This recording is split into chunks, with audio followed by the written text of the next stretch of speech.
नमस्कार दोस्तों, एक बार फिर से आप सभी लोगों का बहुत बहुत स्वागत है। दोस्तों, मेरी वीडियोस पर अक्सर कुछ लोग कमेंट करते हैं कि ईश्वर तत्व के साक्षात्कार के लिए आपको ध्यान करना पड़ेगा। यानी उनका कहना है कि जब आप ध्यान करते हैं तो ध्यान में एक ऐसी स्टेज आती है कि जबकि आपको ईश्वर तत्व का साक्षात्कार हो जाता है। और उनका कहना है कि जो हमारे प्राचीन ऋषि मुनि थे, उन्होंने भी ध्यान के द्वारा ही ईश्वर तत्व का साक्षात्कार किया था और ईश्वर को सिर्फ इसी तरीके से जाना जा सकता है। तो ईश्वर के विषय में उनका कहना है कि इस तरह से हम जो बहस करते हैं, उसको साइंटिफिकली प्रूव करने की कोशिश करते हैं, वो सब गलत है।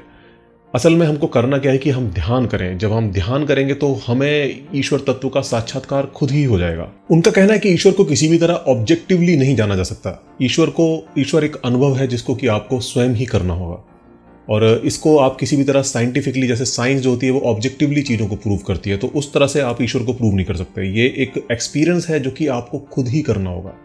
और उनका कहना है कि अतीत में तमाम ऐसे लोग हुए हैं जिन्होंने इस एक्सपीरियंस को किया है, और शायद कुछ लोग आज के ज़माने में भी मौजूद हों, आज के समय में भी मौजूद हों, जो कि इस एक्सपीरियंस को कर चुके हों। तो आज इस वीडियो में हम इसी विषय पर बात करने वाले हैं। हम पता करेंगे क्या वास्तव में ऐसा हो सकता है, इस तरह के जो क्लेम्स हैं इनमें कितनी सच्चाई है, क्या वास्तव में ईश्वर को मेडिटेशन के द्वारा यानी ध्यान के द्वारा हम रियलाइज कर सकते हैं।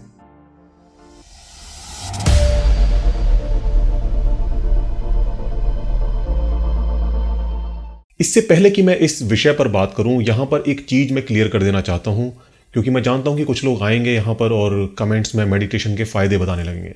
तो देखिए, ये जो वीडियो है वो मेडिटेशन के फायदों पर नहीं है। ये जो हमारा वीडियो है, इसका उद्देश्य है कि क्या मेडिटेशन यानी ध्यान के द्वारा ईश्वर का साक्षात्कार किया जा सकता है। मेडिटेशन के कुछ फायदे हो सकते हैं, और हाँ, कुछ फायदे हैं भी, क्योंकि कुछ स्टडी ऐसा बताती हैं और खुद मैंने भी अनुभव किया है कि ध्यान के कुछ फायदे होते हैं। और ऐसा नहीं कि इसमें कुछ सुपर नेचुरल कोई फैक्टर है। किसी भी जो शारीरिक या मानसिक व्यायाम के जो फायदे होते हैं, उसी तरह के कुछ फायदे मेडिटेशन के द्वारा भी हमें देखने को मिलते हैं। तो यहाँ पर कुछ सुपर नेचुरल नहीं है। लेकिन यहाँ पर जो क्लेम किया जा रहा है कि जो मेडिटेशन है, ध्यान है, उसके द्वारा आप ईश्वर का साक्षात्कार कर सकते हैं, ये जो क्लेम है ये थोड़ा सा सुपर नेचुरल की तरफ जा रहा है। तो इसीलिए यहाँ पर हमें इसको स्टडी करना पड़ेगा, इसको समझना पड़ेगा कि क्या वास्तव में ये सच है, क्या वास्तव में ऐसा हो सकता है, और जिन लोगों ने ऐसा अनुभव किया है उनके अनुभवों में कितनी सच्चाई है। तो आइए फिर इसे पता करते हैं। देखिए, सबसे पहली बात तो ये है कि यहाँ पर जिस एक्सपीरियंस की बात की जा रही है, वो एक्सपीरियंस जो है वो एक सब्जेक्टिव एक्सपीरियंस है, यानी वो एक व्यक्तिगत अनुभव है। और सब्जेक्टिव एक्सपीरियंस के साथ दिक्कत ये होती है कि हम उसको किसी भी तरह से जांच नहीं सकते। उसको जांचने का कोई तरीका ही नहीं होता। या तो हम उस पर विश्वास कर सकते हैं या फिर अपना अविश्वास जाहिर कर सकते हैं। इसके अलावा कोई रास्ता नहीं होता हमारे पास कि हम किसी तरह से उसको जांच सकें कि वास्तव में सच्चाई क्या है। इसको इस तरह से समझिए कि जैसे कि कोई व्यक्ति अपने सपने के बारे में बता रहा है, अपने रात के सपने के बारे में बता रहा है, तो जो वो बता रहा है वो वास्तव में सही बता रहा है क्या? वास्तव में जो कुछ वो अनुभव अपना बता रहा है क्या वैसा ही उसको अनुभव हुआ है, या अपनी तरफ से वो कुछ बातें बना रहा है, या फिर मिक्स करके बता रहा है? तो ये जांचने का कोई तरीका नहीं होता हमारे पास। बस हम ये कर सकते हैं, या तो हम उस पर विश्वास कर लें या फिर अपना अविश्वास जाहिर करें। साथ ही इसमें एक चीज़ ये भी हो सकती है कि हो सकता है कि सामने वाला व्यक्ति जो अपना अनुभव बता रहा है वो वैसा कुछ अनुभव उसको हुआ हो, लेकिन यहाँ पर भी दिक्कत आ जाती है इंटरप्रिटेशन की। यानी उस अनुभव को जिस तरह से वो इंटरप्रिटेट कर रहा है, जिस तरह से वो उसकी व्याख्या कर रहा है, क्या वो व्याख्या सही है या गलत है, इसको भी हम किसी तरह से जज नहीं कर सकते, क्योंकि अनुभव जो है वो उसका है और उस अनुभव को वो किसी भी तरह से व्यक्त कर सकता है। हो सकता है जो उसे अनुभव हुआ हो वो कोई ऐसा ईश्वरीय अनुभव ना हो, कोई ऐसा सामान्य अनुभव हो, या कुछ ऐसा असामान्य उसके मस्तिष्क में चल रहा हो जिसकी वजह से उसे वो अनुभव हुआ हो, और उस अनुभव को वो एक ईश्वरीय अनुभव की तरह प्रकट कर रहा हो। तो इसको भी हम जांच नहीं सकते किसी भी तरह से।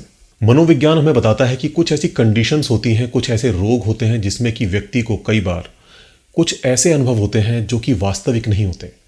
कई बार कुछ रोगों में व्यक्ति को कुछ अजीबोगरीब आकृतियां दिखती हैं, कुछ अजीबोगरीब चेहरे उनको नजर आते हैं, जबकि वो वास्तविक नहीं होते। लेकिन जो व्यक्ति उनको अनुभव करता है उसके लिए वो बिल्कुल उसी तरह उतने ही वास्तविक होते हैं जितने कि हमारे लिए अपने सामान्य दैनिक अनुभव। तो ऐसी स्थिति में क्या उन पर कैसे विश्वास करा जाए? ऐसे में यदि जैसे कोई व्यक्ति है जो अपना व्यक्तिगत अनुभव बता रहा है, ईश्वरीय साक्षात्कार का अनुभव बता रहा है, तो हम ये कैसे पता करें कि जो अनुभव उसे हुए हैं वो वास्तविक ही हैं? ये यहाँ पर एक बहुत बड़ा सवाल पैदा हो जाता है। कई बार सामान्य परिस्थितियों में भी मानसिक तनाव या थकान के कारण हम हेलुसिनेट करने लगते हैं। तो जो हेलुसिनेशन है उसमें कई बार ऐसे अनुभव हमें होते हैं जो कि वास्तविक नहीं होते। तो ऐसे में ये कैसे पता करा जाए? जो व्यक्ति ईश्वर के अस्तित्व का दावा कर रहा है, जो ये कह रहा है कि उसने ध्यान में ईश्वर का साक्षात्कार किया है, तो जो अनुभव उसे हुए हैं उस दौरान वो वास्तविक हैं या वो वास्तव में हेलुसिनेट कर रहा था, हेलुसिनेशन का परिणाम है, ये कैसे पता करा जाएगा?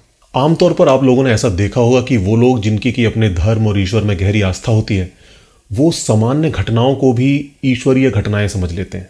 जैसे कि कई बार आपने देखा होगा कि किसी लपट में कोई उन्हें ईश्वरीय आकृति दिख जाती है और उसको ही वो ईश्वर का दर्शन समझ लेते हैं कि ईश्वर ने उनको दर्शन दिए। और इस तरह उनके जीवन में कई बार कुछ ऐसी घटनाएं होती हैं, कई बार वो किसी बीमारी से ठीक हो जाते हैं या कोई उनका बिगड़ा काम बन जाता है, उसको भी वो ईश्वर का हस्तक्षेप समझ लेने लगते हैं। और देखा जाए तो थोड़ा सा हम पीछे जाएं तो 90 के दशक में एक बार जो मूर्तियों के दूध पीने की जो बात जो थी वो पूरे आग की तरह फैल गई थी पूरे देश में और जगह जगह मंदिरों में भीड़ उमड़ रही थी। तो उस दौरान भी मैंने देखा है कि जो हमारे आसपास के लोग थे जिनकी ईश्वर में और उनके अपने धर्म में गहरी आस्था थी, वो ये मानने को राजी ही नहीं थे कि उनके हाथ से मूर्ति ने दूध नहीं पिया है बल्कि वो दूध बह गया है।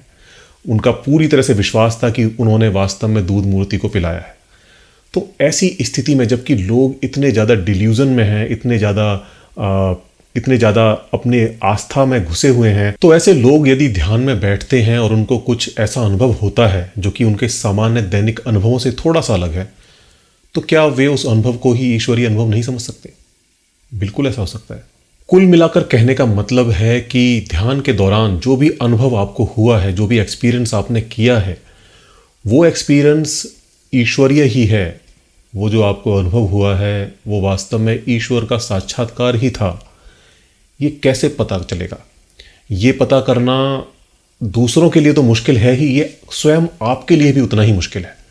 आप भी उस एक्सपीरियंस को लेकर कैसे पता करेंगे कि वो जो एक्सपीरियंस आपने किया था वो वास्तव में ईश्वरीय साक्षात्कार ही था, कुछ और नहीं था। कुछ लोग ऐसा कहते हैं कि ईश्वर का साक्षात्कार करने के लिए किसी योग्य गुरु का होना बहुत ज़रूरी है। जब तक आप किसी योग्य गुरु के सानिध्य में इसको नहीं करते, प्रक्रिया को नहीं करते, तब तक आप ईश्वर का साक्षात्कार नहीं कर सकते, आप ईश्वर के साक्षात्कार तक नहीं पहुंच सकते।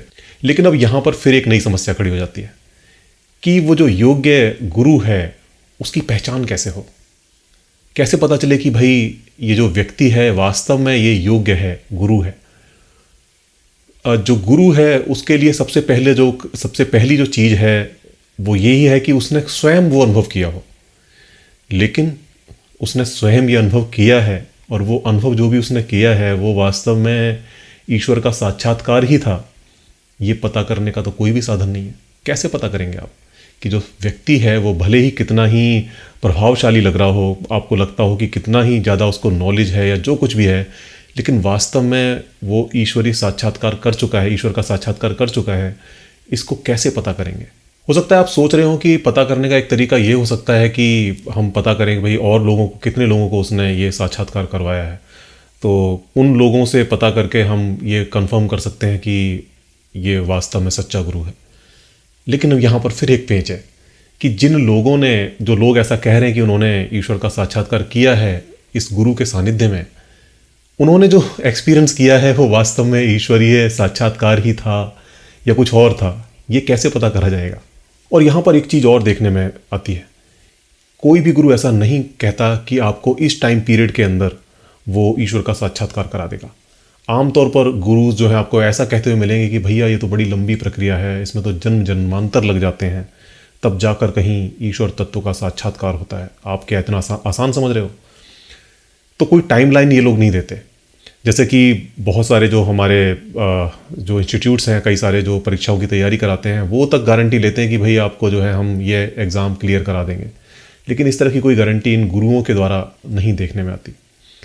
लेकिन यहाँ पर कुछ लोग कह सकते हैं भाई अपनी योग्यता भी तो होती है, हो सकता है कि आप इस योग्य ही ना हो कि आप इस प्रक्रिया को पूरा करके ईश्वर का साक्षात्कार कर सकें। लेकिन यहाँ पर भी एक चीज़ है कि योग्यता को मापने के भी पैमाने होते हैं। जैसे कोई व्यक्ति किसी एग्ज़ाम को पास करने के कितना योग्य है, इसको हम माप सकते हैं। जो एग्ज़ाम होते हैं या कई तरह के टेस्ट होते हैं, उनके द्वारा हम योग्यता का पता लगा लेते हैं कि भाई अमुक व्यक्ति को कितनी जानकारी है, कितनी नॉलेज है उसको इस विषय की या इन चीज़ों की जो कि एग्ज़ाम में आने वाली हैं। और इसके आधार पर हम ये प्रिडिक्शन कर सकते हैं कि भाई ये इस एग्ज़ाम को क्लियर कर पाएगा या नहीं कर पाएगा। तो इन योग्यताओं के पता लगाने के पैमाने हैं हमारे पास, लेकिन एक ये वाली जो चीज़ है, इसको पता लगाने का कोई पैमाना ही नहीं है। ना तो आप शिष्य की योग्यता पता कर सकते कि शिष्य इस योग्य है कि नहीं, कि या फिर ये पता कर सकते कि वो उसको कितना समय लगेगा, कितनी योग्यता चाहिए उसको ये अचीव करने के लिए, और ना ही गुरु का पता कर सकते। ना तो गुरु की योग्यता आप किसी तरह से जज कर सकते, ना ही शिष्य की। और जब योग्यता को मापने का कोई पैमाना ही ना हो, तो फिर हर तरह के झोल झाल की पॉसिबिलिटी वहाँ पर मौजूद हो जाती है। गुरु भी कह सकता है शिष्य को कि भाई तुम्हारे अंदर योग्यता नहीं थी, और जो शिष्य है उसके लिए भी बड़ी समस्या है कि वो कैसे पता करे कि योग्य गुरु कौन सा है।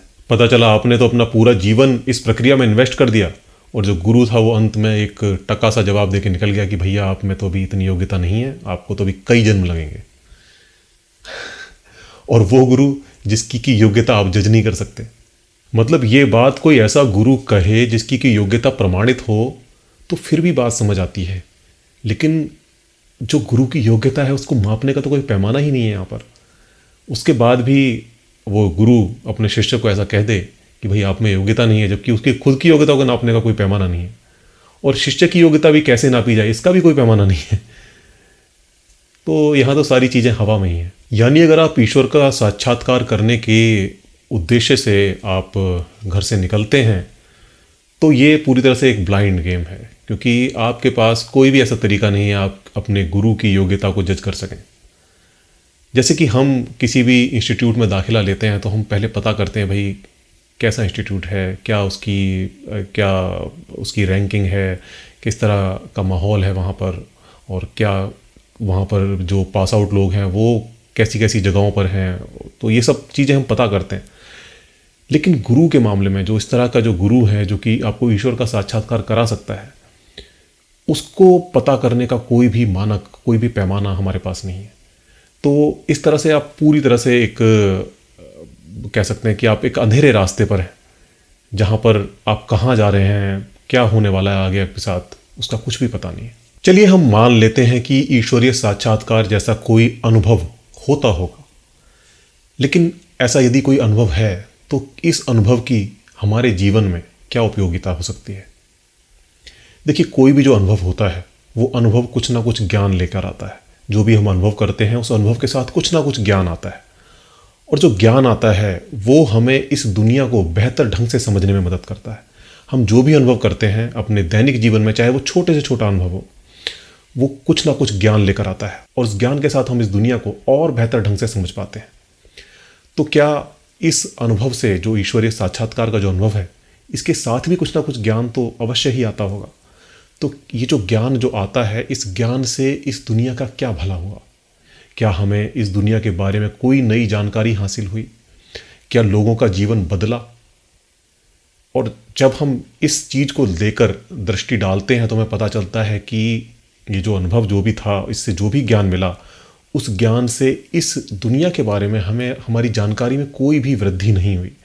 क्योंकि यदि ऐसा होता तो कोई ना कोई हमारे पास ऐसा एक उदाहरण ज़रूर होता कि जहाँ पर कि किसी व्यक्ति ने ध्यान के द्वारा इस दुनिया के बारे में कोई नई जानकारी हासिल की। कोई तो ऐसा उदाहरण हमारे सामने होता कि जहाँ पर हम ये कह पाते कि भाई देखिए, अमुक व्यक्ति ने ध्यान के द्वारा विज्ञान की इस गुत्थी को सुलझा लिया, अमुक व्यक्ति ने ध्यान के द्वारा फिजिक्स का एक नया सूत्र दे दिया। लेकिन ऐसा कोई भी व्यक्ति आज तक हमें इतिहास में नहीं प्राप्त हुआ है। इतिहास में अगर आप देखेंगे तो आपको तमाम ऐसे उदाहरण मिलेंगे कि जबकि इस दुनिया के बारे में हमने कोई नई जानकारी हासिल की और उसकी वजह से हमारे जीवन में, लोगों के जीवन में क्रांति आ गई, हमारा जीवन ही बदल गया। तमाम विज्ञान में आपको ऐसे उदाहरण मिल जाएंगे। लेकिन ये जो अनुभव है, इस अनुभव के साथ जो ज्ञान आता है, इसके साथ ऐसा क्यों नहीं है? आखिर ऐसा क्यों नहीं है कि किसी ने कोई ज्ञान प्राप्त किया, कोई अनुभव हुआ उसे, और उसके बाद उसने कोई ऐसा सूत्र दिया हो, कुछ ऐसा किया हो जिसकी वजह से लोगों का जीवन बदल गया हो। ईश्वर जो कि हर चीज का सोर्स है, जैसा कि धार्मिक लोग कहते हैं, जो कि जिससे कि सब कुछ उत्पन्न हुआ है, यदि उसका कोई साक्षात्कार कर लेता है तो ये दुनिया, इस दुनिया के नियम वो तो उसके लिए हंसी खेल हो जानी चाहिए। उसे तो इस दुनिया की सारी पहेलियों को एक झटके में सुलझा देना चाहिए। लेकिन ऐसा क्यों नहीं होता?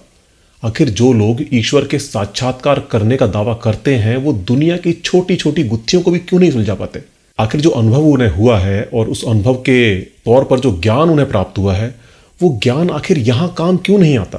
कुछ लोग ऐसा कहते हैं कि इस तरह से जो ज्ञान आता है वो ज्ञान व्यक्त नहीं किया जा सकता। वो ज्ञान ऐसा होता है कि जिसको कि व्यक्ति व्यक्त नहीं कर पाता। तो मैं कहता हूं कि फिर ऐसे ज्ञान का मूल्य ही क्या है? जो ज्ञान आपको प्राप्त हो और उस ज्ञान से आप किसी का भला ना कर पाएं, उस ज्ञान से आप किसी भी व्यक्ति के जीवन की समस्याओं को ना सुलझा पाएं, उस ज्ञान से आप इस दुनिया के बारे में कोई नई जानकारी ना दे पाएं, तो क्या वो ज्ञान सिर्फ एक पर्सनल हाईली एक्सपेंसिव लग्जरी नहीं है? तो अगर इन सब बातों पर गौर किया जाए तो इस दावे में विश्वास करने की एक भी वजह नजर नहीं आती। आखिर कोई क्यों विश्वास करे? कोई तो वजह हो, कोई तो ऐसी बात हो जिसको लेकर हम आगे बढ़ सकें, कोई तो ऐसी चीज हो कि जिसको लेकर हम ये श्योर हो सके कि हाँ इस पर काम किया जा सकता है, इसको टेस्ट किया जा सकता है। लेकिन यहां पर ऐसा कुछ भी नहीं है। जो लोग ऐसा दावा करते हैं उन्होंने भी ऐसा कोई अनुभव नहीं किया होता है। वो भी सिर्फ सुनी सुनाई बातों को ही आगे बढ़ा रहे होते हैं, क्योंकि ये बातें कहीं ना कहीं उनकी आस्था को सपोर्ट करती हैं और उनको एक राहत देती हैं कि जो उनकी आस्था है वो सही है। सिर्फ इसी उद्देश्य से वो इन बातों को कर रहे होते हैं। लेकिन हमने देखा कि इन सब बातों में विश्वास करने की एक भी वजह नहीं है। तो यहां पर एक सवाल उठता है कि जब ये दावा इतना खोखला है, जब ईश्वरीय अनुभव का जो दावा है वो इतना खोखला है जिसका कि कोई प्रमाण नहीं है, तो फिर आखिर लोग ऐसा दावा क्यों करते हैं? और हम देखते हैं कि प्राचीन काल से हमें ऐसे कई लोग हमें देखने को मिलते हैं इतिहास में जो कि इस ईश्वरीय साक्षात्कार होने का दावा करते रहे हैं। आज भी कुछ लोग ऐसे देखने को मिलते हैं और प्राचीन काल में भी लोग ऐसे देखने को मिलते हैं जो कि इस साक्षात्कार का दावा करते थे। क्या रीज़न था उसके पीछे? ये एक अपने आप में काफ़ी बड़ा विषय है और जो कि ऑलरेडी ये वीडियो काफ़ी लंबी हो चुकी है, तो इसको मैं किसी और वीडियो में आपको बताऊंगा। और इसकी वजह जो है वो बहुत ही खास है जो कि आप लोगों को जानकर बहुत मजा आएगा। तो दोस्तों इस वीडियो को मैं यहाँ पर ख़त्म करता हूँ। मिलते हैं जल्द ही एक नई वीडियो में, तब तक के लिए goodbye and take care.